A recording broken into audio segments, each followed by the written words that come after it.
studying with the development of the neck. This is like we're covering the neck development in this particular topic. So, which we are going to cover the rest part of the neck development and the clinical problems related to the neck, which is you are going to face in your clinical life, and as well as your exam questions will be coming on. So, just like a quick review of the things that we have learned in the past, we learned this particular neck region which didn't exist in the beginning of the embryonic development, which is contributed by a system we call them as pharyngeal apparatus, which constituting of three component arches, and then we have the pouches, and then we have the clefts of the grooves.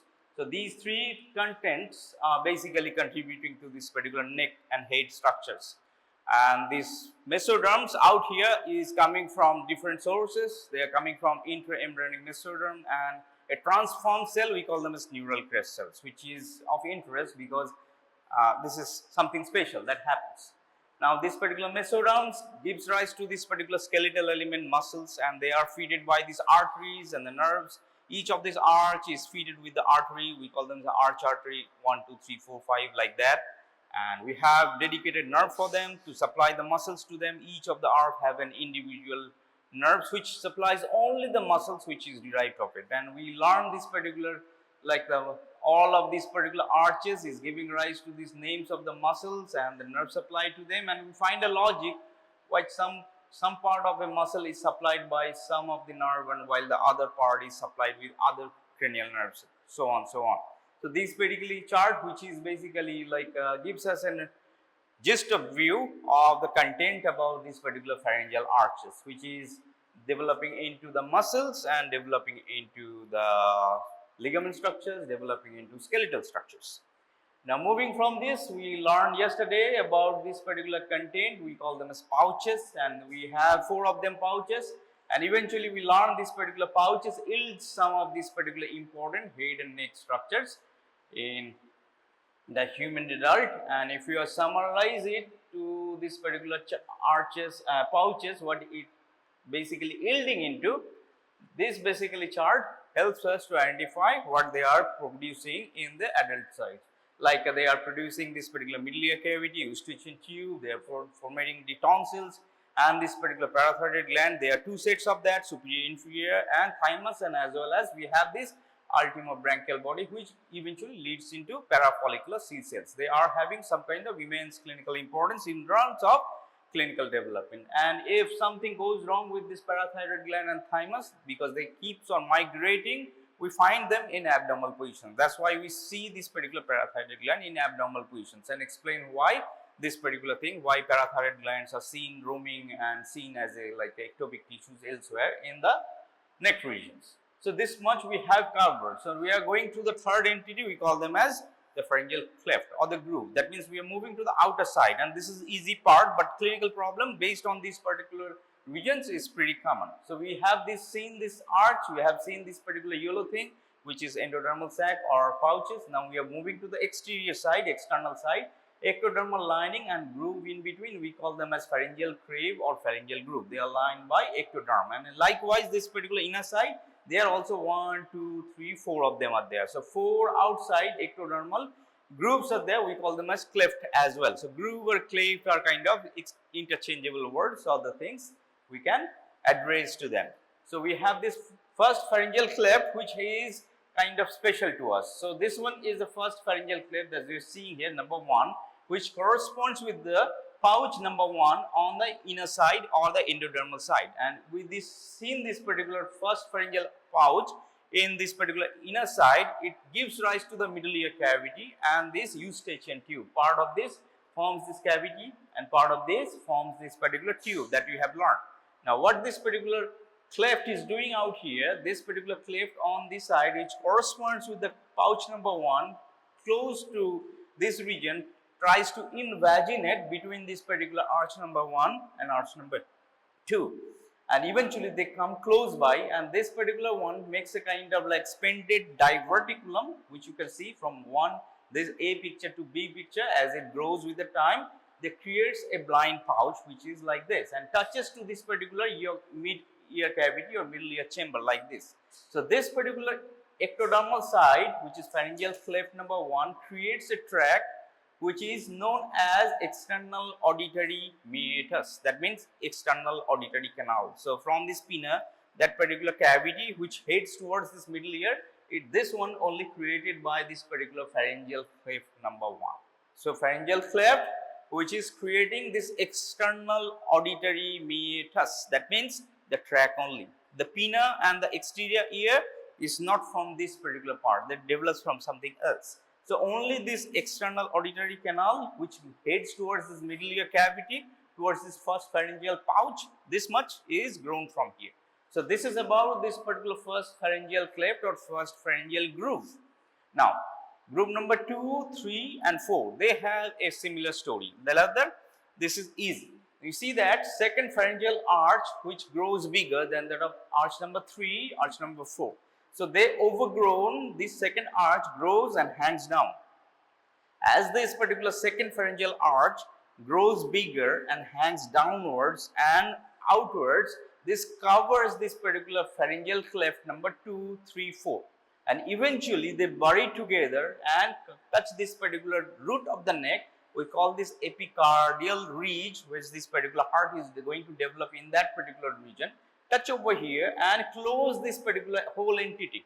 So if you compare this particular A picture with the B picture, you see that this particular cleft, which is second, third and the fourth, is covered by overhanging second pharyngeal arch which grows bigger and touches to this particular epicardial region, closes this particular region, and as it is closes, it holds a cavity inside. This cavity which hold inside over here, we call them a cervical sinus. Now this particular cervical sinus in a living conditions or in a developed condition, there should not have any existence to it. So number 2, number 3 and the number 4 of this particular pharyngeal cleft, they should not have any contributions in the adult form. So they are going to have a rudimentary structure. We call them as cervical sinus. They are present on this particular neck exterior side, and cervical sinus normally disappears. They should not have any trace. So this is how this particular evolution of this pharyngeal cleft happens. Number 1 creates this only thing, external auditory canal, and second, third, fourth coalesce to form this structure, intermediate structure. Of course, they are known as cervical sinus. The cervical sinus with time disappears, should not have anything. Now the problem lies if this sinus fails to regress, fails to vanish, then that creates a problem. This problem, which is persistence of the cervical sinus, creates a lump like this following this anterior border of SCM, the sternocleidomastoid. Anterior border of that, we see this particular cyst may persist at different level, upper level, mid level, lower level, anywhere they can be present in the individual to extent. And if this particular cervical sinus remains in adulthood, that create a cyst. This cyst we call them as lateral cervical cyst. So what is lateral cervical cyst? We call them as remnant of the cervical sinus. Normally cervical sinus, you shouldn't have any trace of it. It should have completely regressed. If it fails to regress, then this cervical transforms into bump or swelling like this. Soft cystic swelling, where you're going to see this on the lateral side of the neck. That's why you call them as lateral cervical cyst. How we're going to find that? We have to make this particular sternocleidomastoid muscle taut and anterior border to it. We find that it may be present from the angle of the jaw to this particular root of the neck. Anywhere through this particular length, it can be present. And it is showing like swelling, like a bump like this. The lateral swelling, which may be present as a persistence of lateral cervical cyst, which is a rudimentary of the cervical sinus, or persistence, or which is abnormal. So this is one of the clinical cases that shows up in our clinic, shows up in clinical examination, and as well as shows up in the theory exam as well. So a 20 years old male, female, etc., comes with the swelling in front of this particular sternocleidomastoid or lateral side of this particular neck region, slowly growing, and this particular swelling which is present is related to, or may be related to, which embryological structure, and ask about fate of this particular content. So this is again second, third and the fourth pharyngeal cleft coalesce to form sinuses. The sinuses should not be present. If it present, create a bump, we call them a cervical cyst. How this particular cyst is present? On the lateral side of the neck in front of the SCM, sternocleidomastoid. This is one entity. Now, if you have a cyst like this, like swelling like this present, now it may burst open, it may open. If it opens to the skin side, we call them as fistula. That means it's creating a track through the skin exterior and it is liberating the content which is inside. That means some kind of mucoid material may be coming out of it. So that particular cyst, which we call them as cervical cyst or lateral cervical cyst, if it burst open to the exterior side, we call them as fistula. Then we call them as lateral cervical cyst fistula. If it is external side, we call them as external lateral cervical cyst. If this particular cyst opens into inside or inside to the mouth, it tracks to the second pharyngeal pouch, that means to the tonsillar bed. Then we call them as internal cervical fistula. So, normally we see the fistula is there. If the fistula opens or bursts open through the skin, we call them as fistula, or to the exterior side, we also call them as fistula. If it is externally bursting out through the skin, we call them as external cervical fistula. If it is internally bursting out, we call them as internal cervical fistula. So, they may be external fistula or internal fistula as a consequence of the bursting open of the lateral cervical cyst. These are the two entities may be there and they are your exam questions. Sometimes in the MCQs are given to it. So, toward the skin side, if it is liberating and bursting open, we call them as external fistula. If it is opening inner side, opens usually commonly to the second pharyngeal pouch, which is the tonsillar bed is there. It is opening in that region. We call them as internal branchial or cervical fistulas. So, these are the two clinical things related to this particular neck region developmental pharyngeal apparatus. That's what we have learned. So, summarily we have to remember this particular pharyngeal arch, pharyngeal pouches, and this particular chart, what is into what, that you have to keep in mind, and keeping in like a relationship with this particular, of course, this particular ectopic positions of the parathyroid gland and these pharyngeal arches. We mentioned it many times about the fates of this particular pharyngeal arch derivatives. Pharyngeal cleft is in a sense, normally it contributes to this particular external ear cavity or meatus only, not this ear or external ear pinna, and rest of these things should be regressed. If it fails to regress, it is known as cyst. That cyst opens, we call them as fistula. So, simple words about it. Now, moving from here, going to the development of the tongue, which is a little bit complicated. If you focus, you cannot understand from the books. So, very simple ways I am just going to explain the things. You just focus in this particular region, because following this particular element, we have to judge it or see that why this particular tongue has got so different types of nerve supply. So, if you see this particular tongue, anterior 2/3 of the tongue, posterior 1/3 of the tongue, and posterior most part of the tongue, this is how we divide the tongue, and each of the component have got different sensory innervation, different kind of motor innervation, and different special innervation, that means taste sensation. So, each of these can be justified by this origin of the tongue if you understand this particular element. So, I will recommend you to drop everything, just listen about these things, then you can just like do the things, rest of the things is easy. Now, you see that this particular cross section picture is cut open of the developing embryo with the mouth, which is stomodium region, and you can see these arches which are bulging in here. So, this region which is inner side or cavity of this yolk sac or cavity of this particular primitive foregut. Now, in this particular cavity of the primitive foregut, this is the future mouth region, which is going to be future mouth. Now, as this particular arches are showing over here, the floor of this particular foregut or cavity of the mouth shows some bumps. So, each of these bumps has a name. You see that related to the first pharyngeal arch, like this one, we have two swelling over there which are bigger compared to this one. We have this right swelling and left swelling. We call them as lateral lingual swelling because they are on the right side, left side, lateral sides. So, we call them as lateral lingual swelling, right side, lateral lingual swelling, left side.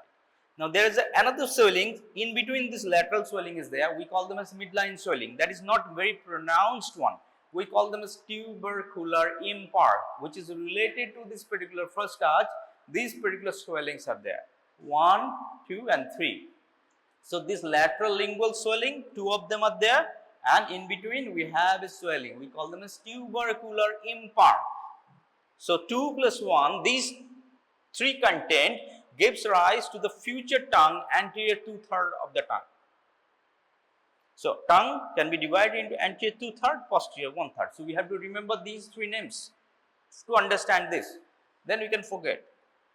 Lateral lingual swelling, right side, left side, and tubercular impart. This is 3 of them joining together, coalesce, forms anterior 2/3 of the tongue. That's it. Now then, posterior to the tubercular impart, there is another bump which is there, which is largely contributed by the second arch, third arch and fourth arch. But the contributions of the second arch is significant into this midline second swelling. We call them as scapula, also known as hypobranchial eminence. So this is the third or fourth swelling that is present in the midline, and even posterior to that we have another bump, narrow small one, we call them as epiglottal swelling. So these are the 4 things that you have to keep in mind. Right and left, lateral lingual swelling. Related to it, in between this lateral, we have a tiny bulge over here, we call them as tubercular impart. That's the thing which is related to the anterior 2/3. Posterior 1/3 is related to this midline bump, which is known as scapula, also known as hypobranchial eminence, which is contributed by second arch, third arch and fourth arch partly. Predominant contributions to this scapula or hypobranchial eminence is coming from second pharyngeal arch. So this is the thing which is related to the scapula. So this particular scapula which is present in here, which is going to grow into the posterior 1/3 of the tongue. So these 3, anterior 2/3 of the tongue, this midline scapula grows into posterior 1/3 of the tongue, which is largely contributed by second pharyngeal one, second pharyngeal arch, and little bit from the third and the fourth pharyngeal arch. And this particular epiglottal swelling, which is lying on the back side, which is contributing by the fourth pharyngeal arch predominantly over here. So this epiglottal swelling forms the posterior most part of the tongue, which is related to the root of the tongue, which is anchored to the floor of the mouth or oral cavity. So these are the 3-4 components about tongue development. So lateral lingual swelling and tubercular impart together coalesce to form the anterior 2/3. The midline swelling over here, we call them as hypobranchial eminence, also known as this particular area. Scapula grows into the posterior 1/3 of the tongue, and the posterior most part of the tongue grows from epiglottal swelling. So this is how this tongue is there. Now, if we just like to go to this particular tongue has got these 3 simple things. So tongue has got 3 things, 3 different nerve supply are there. One we call them as the motor supply, that means the muscles of the tongue. One we call them as sensory supply, that means touch, pain and temperature sensation. Third thing about the tongue is taste sensation, that means a special sensation. 3 different entities are there. So we take easy part as first and then talk about the different thing. We're talking about the motor supply of the tongue. The tongue motor supply, that means muscles of the tongue, is coming from a source which you call them as occipital myotome. I don't understand whether you learn about this particular myotomes or occipital blocks or not, because I don't have a scope to discuss about it. But if you don't, just don't bother right now, because this particular muscles of the tongue is coming from a source, we call them as occipital myotome. But if you cannot remember, let go. So remember only one thing, all the muscles are coming from that particular part which is innervated by the 12th cranial nerve. So that makes this particular, all the muscles of the tongue is innervated by 12th cranial nerve. What's the cranial nerve number 12? What's the name of it? Glossopharyngeal or hypoglossal? So 12th cranial nerve is hypoglossal, which is supplying all the muscles of the tongue except one. We'll talk later about it. So the muscle source of the tongue is coming from a source which is all of them are supplied by 12th cranial nerve. This is one. Second thing, over this particular tongue, we take it as the touch, pain and temperature sensation. That means if you are sipping a very hot tea, if that's burning your teeth, if that particular tea burning your tongue, that means you are feeling that particular burn sensation, that means touch, pain, temperature. That particular sensation is coming from 2 different sources. So anterior 2/3 of the tongue and posterior 1/3 of the tongue.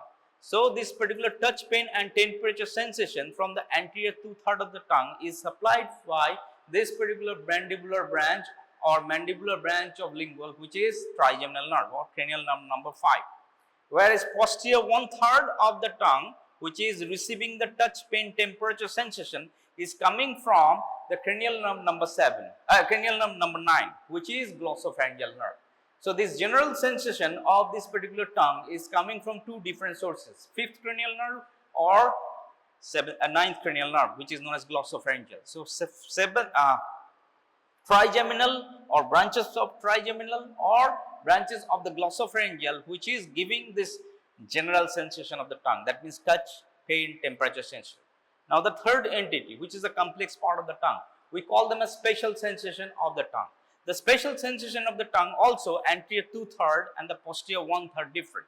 Anterior 2/3 of the tongue spatial sensation, that means the taste sensation, is picked up by the sensory nerve, which is coming from the 7th cranial nerve, which is the facial nerve. So this particular facial nerve supplies this particular taste sensation through the nerve branch. We call them as chorda tympani, which is related to the facial nerve, that means cranial nerve number 9, cranial nerve number 7.